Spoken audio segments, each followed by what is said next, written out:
So I wanted to start where we kind of started here, where I started beginning to think about what is going on and how we can bring joy to our everyday encounters and relationships with the little ones in our life. So I feel that I'm qualified to talk about this as a mother of 3 and a grandmother of 5.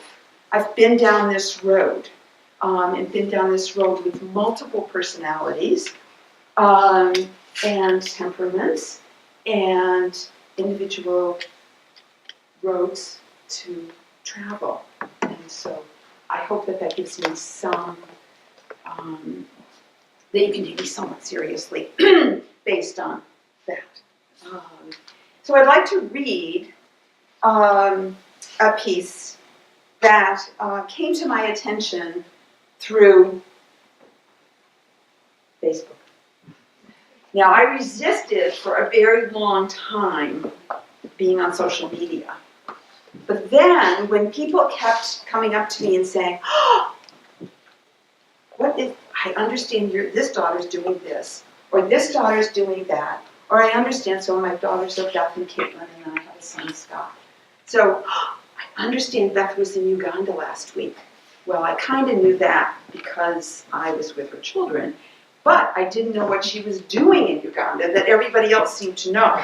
So, I decided the only way I was going to keep touch with my family was to get on Facebook. And so this came through my Facebook, whatever that's called, page, right? So, how to be a parent in 2017. Make sure your children's academic, emotional, psychological, mental, spiritual, physical, nutritional, and social needs are met, while being careful not to overly stimulate, understimulate, improperly medicate, helicopter, or neglect them in a screen-free, processed foods-free, GMO-free, negative energy-free, plastic-free, body-positive, socially conscious, egalitarian, but also authoritative, nurturing but fostering of independence, gentle but not overly permissive, pesticide-free, 2-story, multilingual home, preferably in a cul-de-sac with a backyard, and 1.5 siblings, spaced at least 2 years apart for proper development, and also don't forget the coconut oil. How to be a parent in literally every generation before ours. Feed them sometimes. This is why we're crazy. And I began to really think about this, because even though this is a little sort of over the top, and well, maybe it's not over the top, but it's poking fun at what we're all trying to do, which is really serious work in a time when life's complicated and getting more complicated. So I began to really think about, okay, the building resilience, so which is this lecture series, the focus is building resilience in ourselves and in our children. And then I began to think about, well, what really builds resilience? What experiences? Because children build their library up here by experiencing what's around them, what comes towards them. And so I began to think, well, then how do we, in building resilience, what do we offer our children? So here's kind of where my mind flow went. So, joy leads to hope, leads to creativity, leads to resilience. So, how do we then create a mood of joy around our young children? So tonight, I will offer 3 experiences that I hope leave you with some thoughts, definitely with some questions, and perhaps a new idea or 2. Yes, definitely. My hope is that you will see that each experience offers a lesson, and that you will find a pearl of wisdom for you awaiting within each experience. So that will, and if you just leave with one, I'll be thrilled. So it's participatory, and I will start by reading another quote, and then we'll get experiencing. So there is a wonderful piece written by Stephen Spitali, Meeting Fear and Finding Joy. And I believe that it's on the WeCan website. I think you can access it through the WeCan website. I highly recommend it. So he starts by offering a quote from Rudolf Steiner, and I will read it. Pleasure and delight are the forces that most properly enliven and call forth the organ's physical forms. The joy of children in and with their environment must therefore be counted among the forces that build and shape the physical organs. They need teachers, and with all due respect, I'm going to add parents that look and act with happiness, and most of all with honest, unaffected love. Such a love that streams, as it were, with warmth through the physical environment of the child may be said to literally hatch the forms of the physical organs. And that is in the lecture, The Education of the Child in the Light of Anthroposophy, which is a book, is a lecture. Yep. And then he goes on to say, children of today are increasingly surrounded by the fears and anxiety of adults. These fears interfere with the children's play, their avenue for developing social skills and mastering their own fears. And fear in the environment even affects the child's proper physical development. The path to overcoming fear is joy. Holding a space for someone, this eye to eye, just being in relationship with someone, holding this space for someone only in a very brief exchange is really significant. And what I do is I go back to watching newborns. And the first thing that a newborn does is eye-to-eye, right? Yeah. Eye-to-eye contact with the mother, usually.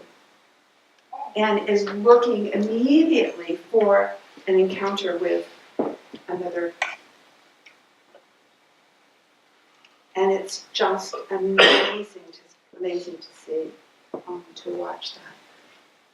So as our little ones develop, they look for that anchor of that encounter. And what I hope can then be reflected back is joy. It's through that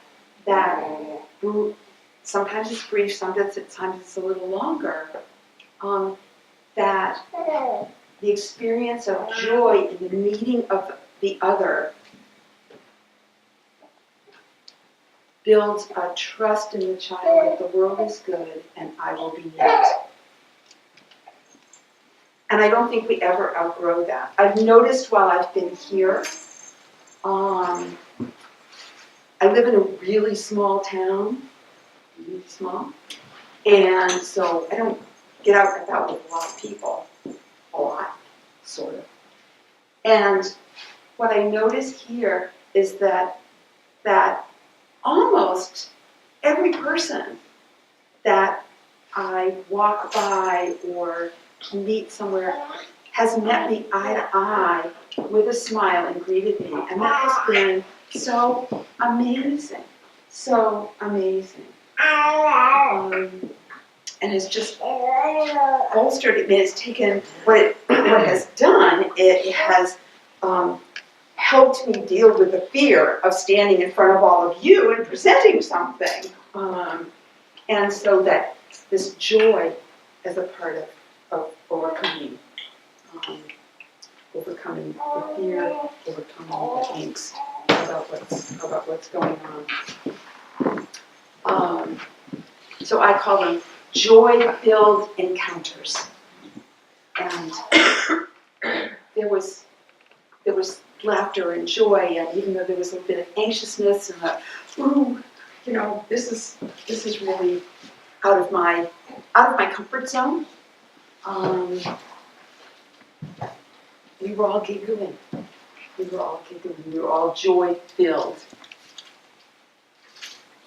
So just an experience to just kind of go away and think about. This really thinking about how to hold a space for yourself so that you can pause and breathe and be able to step into your encounters sort of filled up. So an automobile doesn't run when the tank is empty. And so creating those experiences for yourself that help you fill your own tank, so that when you step into encounters with children, because that's what we're talking about, but I would say others as well, other bigger children, that you can meet them with an openness and a joyfulness, and meet them really from the heart. The other thought that I had was this self-care and how to carve it out in our lives that are so busy. And you have, most of you have small children. It's really hard, but finding just even a little moment for was this the quiet of maybe having to get up a little bit earlier so that your cup of coffee that you have it in quiet. Yeah, absolutely, yeah. Right, or the time that you have somebody who can watch, so that you can at least take a shower. It doesn't have to be expansive, but just a little something that helps you bring joy and the inner experience of joy to your own life.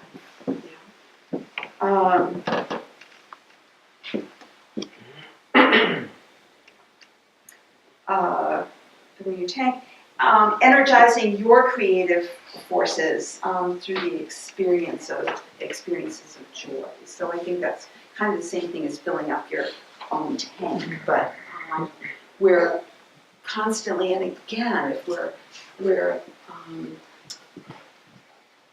working, we have small children, we're trying to balance a relationship, when it goes on and on and on, of the things that are our daily life, how to find joy in it so that creativity of problem solving is opened up to you. And always, always, always remembering that our little ones, are watching. And I bold watching, I put everything in big letters. They're watching outwardly, they're watching inwardly. And so that if we are cultivating within ourselves this attitude of joy, then they're going to pick up on that, and we're then going to be worthy of their imitation.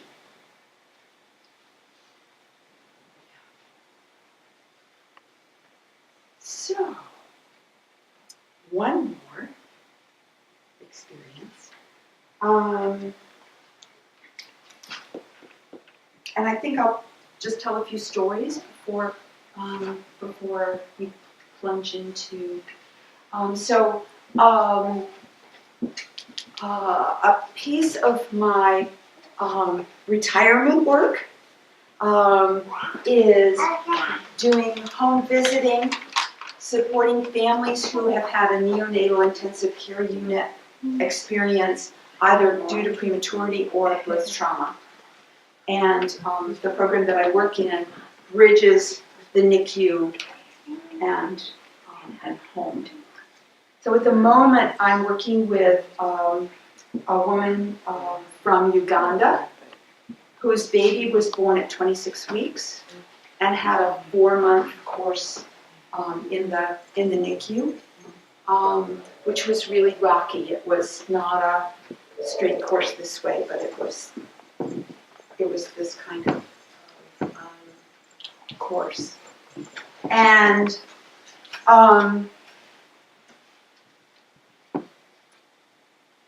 she said to me the other day, I am so grateful for the NICU experience.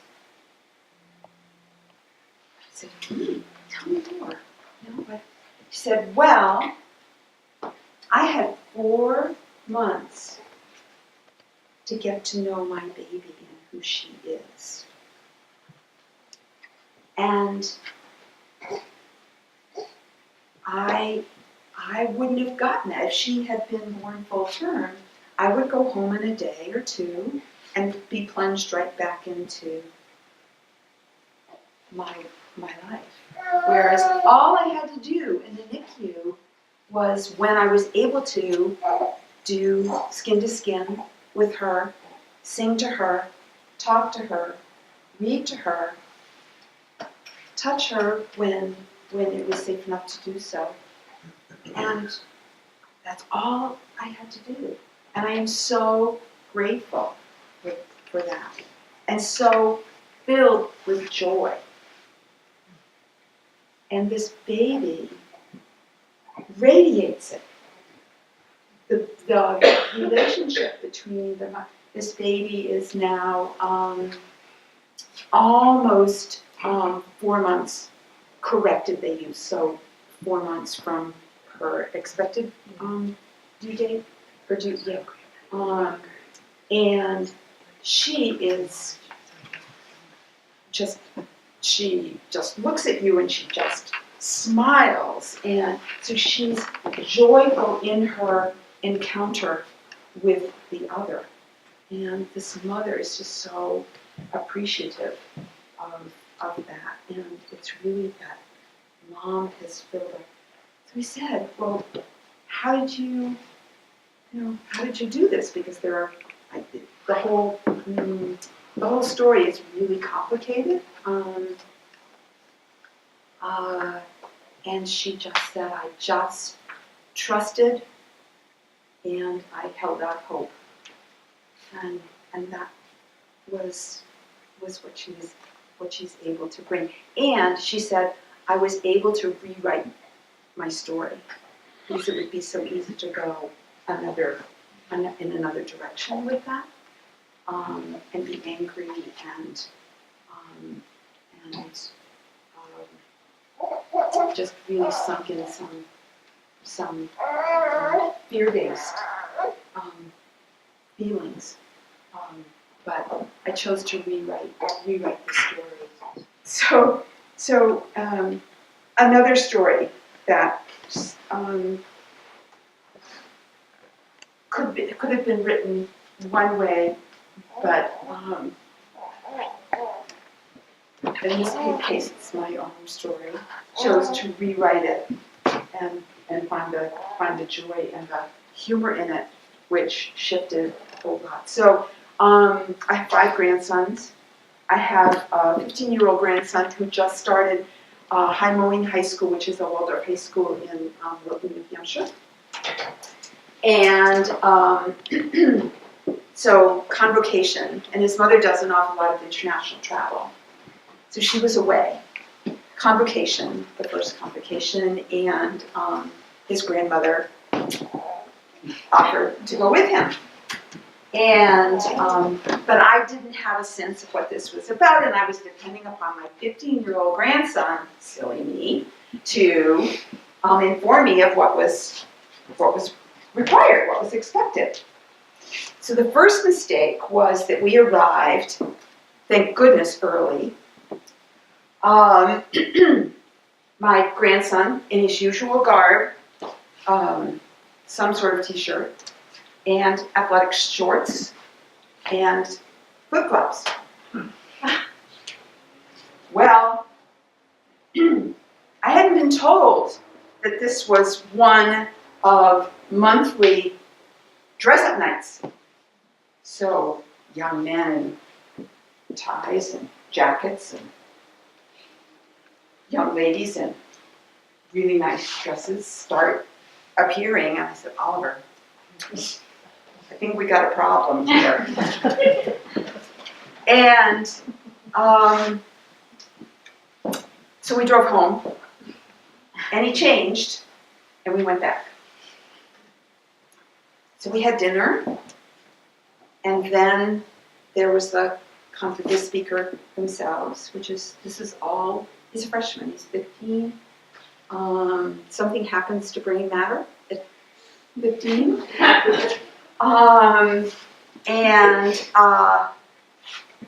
So we made it through, and we're beginning to drive home, and he says, "You won't believe what happened." I said, "Oh, what?" I had my phone in my pocket, and it was on, and I was sitting next to the headmaster.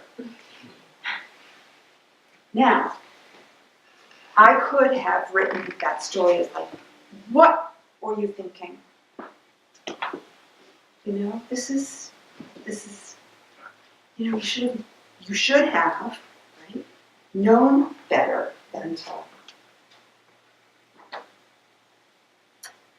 But I stopped and said, you know what, it's over. It all went okay.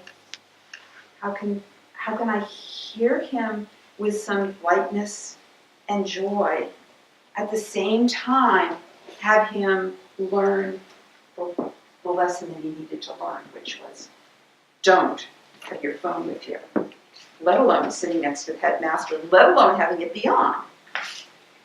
And we began to make light and have a whole lot of fun with what the possible outcomes could have been.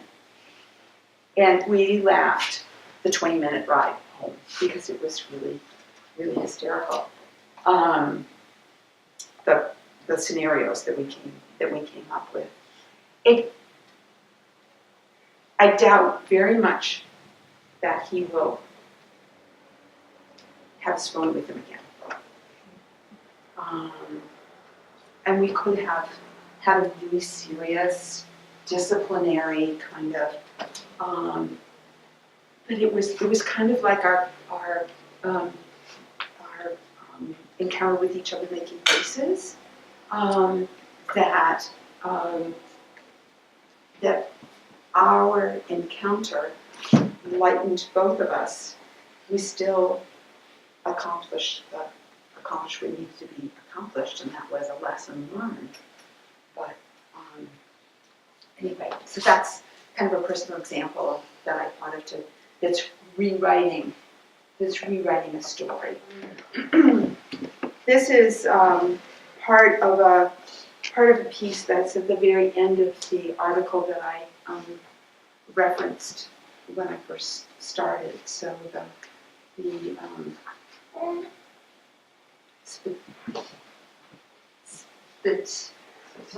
Spitone, thank you, article, yes. So,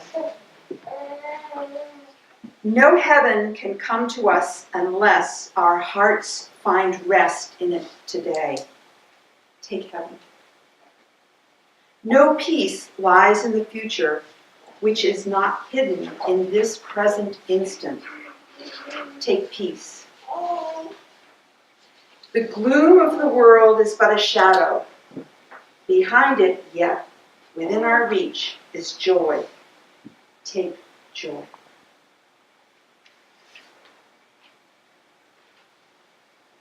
This here is part of. So, I want to send you all off with sort of a toast to here's to finding joy in the journey. It's a wild ride. So I thank you all.